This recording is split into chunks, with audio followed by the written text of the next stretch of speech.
my name is Fischer. I live in Santa Fe, New Mexico, and I'm 41 years old, and I have a daughter named Sophia.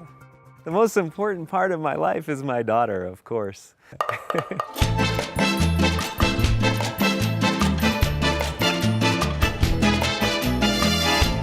I was born in Kansas City, Missouri. I'm the oldest of 4 children. I have 2 great parents that I was born to. Now I have 4 wonderful parents because they're divorced and remarried. And this is my family, my mom and stepdad, and my dad and stepmom, John, Elizabeth, Kate, and Dan. I have a stepbrother. I also have 3 adopted siblings as well, a brother and 2 sisters. So altogether, I'm kind of the oldest of 8. I had a great time. I played outdoors a lot. I was in the Boy Scouts, climbing trees, building forts, riding bikes. When I was a child, I also sang in a church choir that my dad was the conductor for. When I was in the Boy Scouts, we went on a canoe trip, a small boat down the river with all the other Boy Scouts, and my dad was with me in the canoe. And so there were some tricky parts of the water that we had to navigate where it gets kind of fast. And so we were trying to decide which way to go because we didn't have much time, and right or left, I forget which one it was. And my dad was steering and I was paddling in the front, and he was behind me. And we're paddling and trying to get through this rapids part as quickly as we could. And then something happened where, I don't know, we hit a log or we hit a branch or something, and it flipped the canoe over and we fell out into the river. And I think some of our fellow canoers came over to help us because it's really hard. You got to tip the boat back up and then, trying to get the water out of it and then climbing back into it and everything. So that was exciting. Yeah, it was fun. I was a very average student. Yeah, academics were not my focus, at least not in high school. I think I was more interested in theater and music and drama and friends and that kind of thing. So.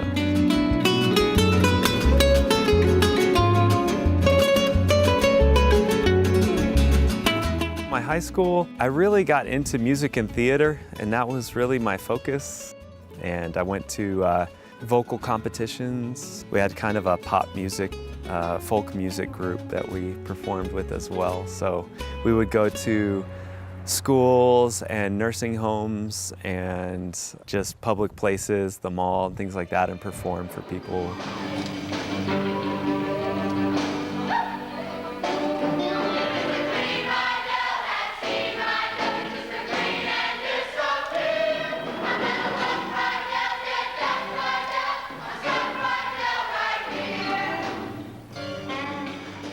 I had a friend in high school who we met through theater. She was 1 or 2 years older than me.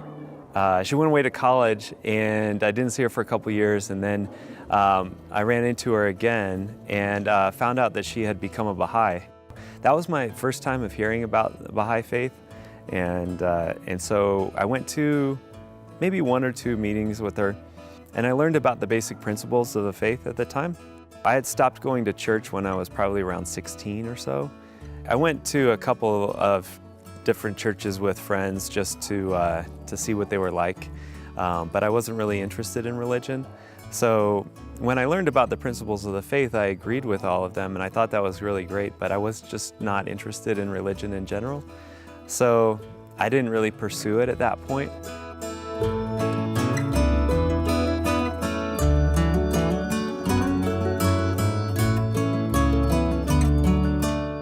So I was attending Arizona State University, majoring in what's called airway science management. So I was working at the Student Union building in Phoenix for Arizona State University, and I was talking to a student from England, but he had lived in Africa. He was raised in Africa, but his family was from India. So he was from all over, you know, he was a very interesting guy. And then he started talking about these principles like the equality of women and men and universal education and elimination of prejudice. And he just brought these into the conversation without any context or saying anything about where they came from. And I recognized those principles from my friend from a year or two before. And so I asked him, I said, "Are you a Baha'i?" And he just had this shocked look on his face, and he was like, "How did you know? How did you know about Baha'i faith?" Like, it's, you know. And I said, "Oh yeah, I had a friend in Missouri who was Baha'i, and so I recognized the principles you were talking about there." And so then he said, "Well, I'm going to this fireside later in the week. Do you want to go with me?" And I thought, well, sure, it sounds interesting. You know, why not meet some people? So that's where I learned more about the Baha'i faith.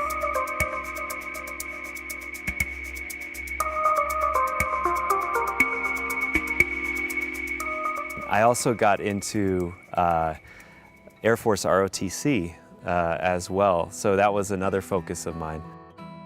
I was sometimes working part-time, you know, so pretty busy. Then sort of my school activities and my extracurriculars, they kind of like took over my schedule, and so I kind of drifted away from the Baha'i activities for a while, and then I graduated. And as a kid, I was always fascinated with flying and with airplanes, and that was kind of my obsession as a child also. So, and my grandfather, both of my grandfathers, they were in World War II. I did Air Force ROTC for my last 2.5 years of university, and when I graduated, then I was an officer in the Air Force at that point. So then from that point on, I was in the Air Force for about 4 years. First, I was stationed in Phoenix, and then I was stationed in Oklahoma, and then they moved me to Albuquerque, New Mexico. And that's why I'm in New Mexico today.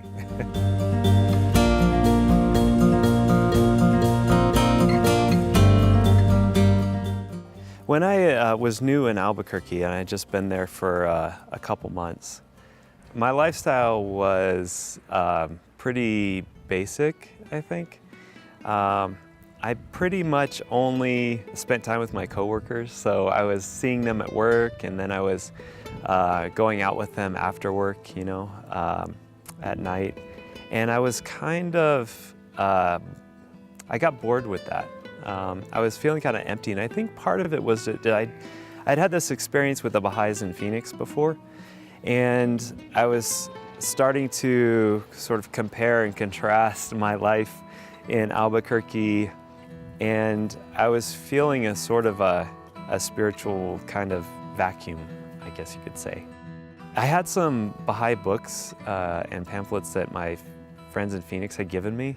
I was sitting in my apartment actually and thinking about my life and this feeling of emptiness, and so I got one of these Baha'i prayer books off of my bookshelf and started reading it, and then felt like maybe I needed to find out if there were even any Baha'is in Albuquerque, which I didn't even know if there were. Because honestly, I didn't really have a very good perspective of how large the Baha'i community was and whether or not there was Baha'is in every city or not, you know? So I thought, well, let me just see if there's any Baha'is here, you know? And just opened up the phone book and found the Baha'i Center of Albuquerque. My friend, who became my friend, answered the phone, and they were having a meeting at the time, and he said, "Sure, we have actually another meeting next Friday. Why don't you come to it?" And so that was actually the Victories Fireside that was happening every week. So I started going to the Victories Firesides, and spent a lot of time with Kambi's Victory, and I had a lot of questions for him about religion in general, especially because I was coming from the point of view of someone who was raised Christian Catholic, and then I became sort of agnostic, non-religious. And then, so coming back into a religious perspective, I was very curious about how does the Baha'i faith answer these questions, criticisms of religion in general. I was very open-minded about religious beliefs and religion in general, but I really wasn't sure that I could ever see myself as a religious person, because I was very much interested in being a non-prejudiced person, right? And not allowing my beliefs to sort of separate me from other people.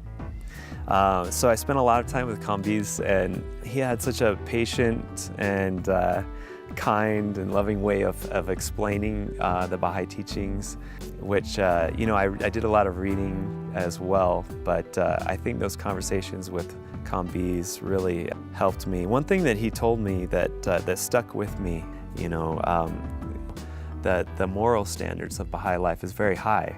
We're expected to be completely honest, be truthful, be kind to everyone, and of course the social laws as well about drinking and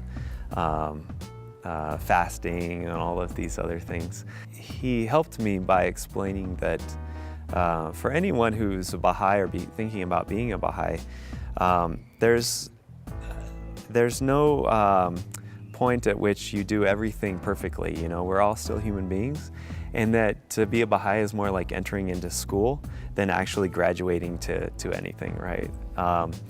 And that's one thing that really helped me, is that there's like we're all on a spiritual path, and we're all trying to become better people, you know, but we're not perfect people either.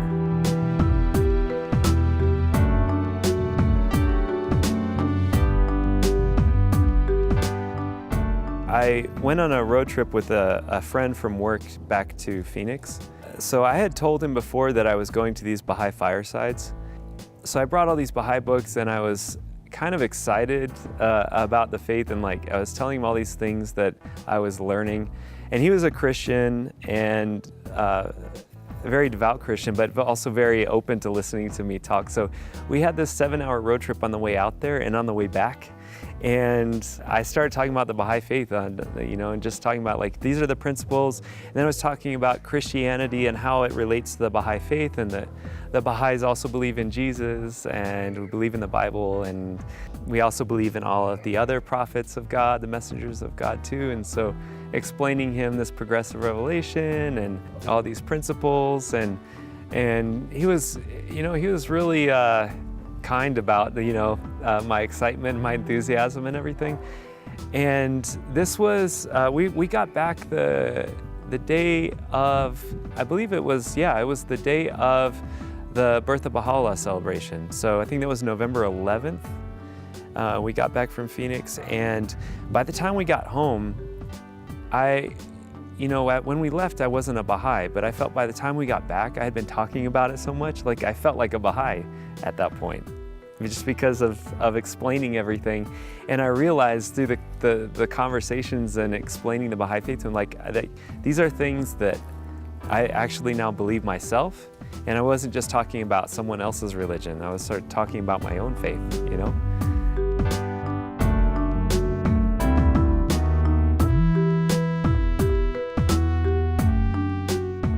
In my learning about the Baha'i faith, I came across this concept of the Baha'i Youth Workshop.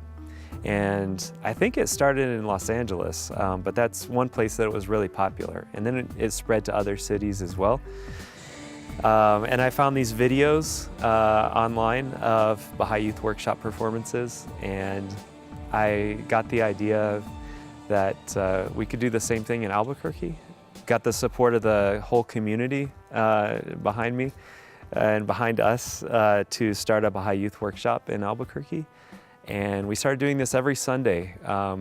We would drive around and pick up the youth because they needed rides to the center. And then everyone would go to the Baha'i Center, and we would have our sort of rehearsals. And we would talk about the writings, the teachings of the faith, and then how to convey that in these dances, basically. So there would be a song playing in the background, a pre-recorded song, like a kind of a pop song, but it had a sort of a spiritual, social, ethical message to it. And then the youth would perform these interpretive dances that would teach one of the principles of the faith. One of them was equality of women and men.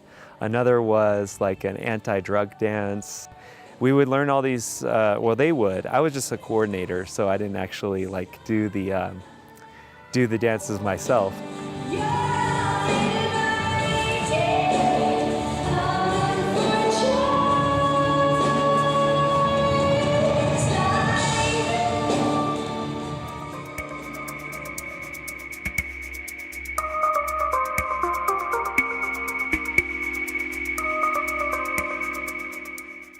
The most important part of my life is my daughter, of course.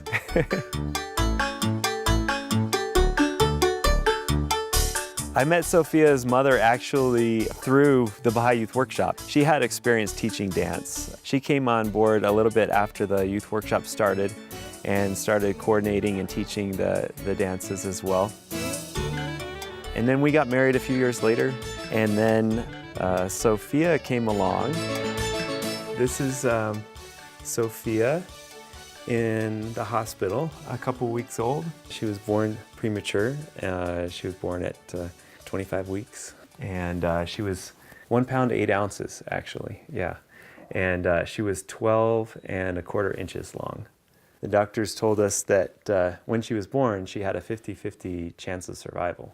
We weren't really sure if she was gonna make it, but they said that she has a very strong will, the nurses and the doctors did. Her mother and I, we both believed that the prayers that everyone said for Sophia had an incredible effect on her development, and that's the reason that she's here today. Sophia was born in 2009.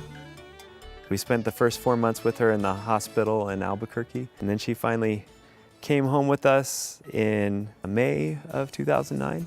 That was a happy day, for sure. That was a great day, and she's very comfortable. The nurses put this little bow on her forehead. My painting, I made it in art class, and it has islands, and it has an ocean and a big island that has the ocean.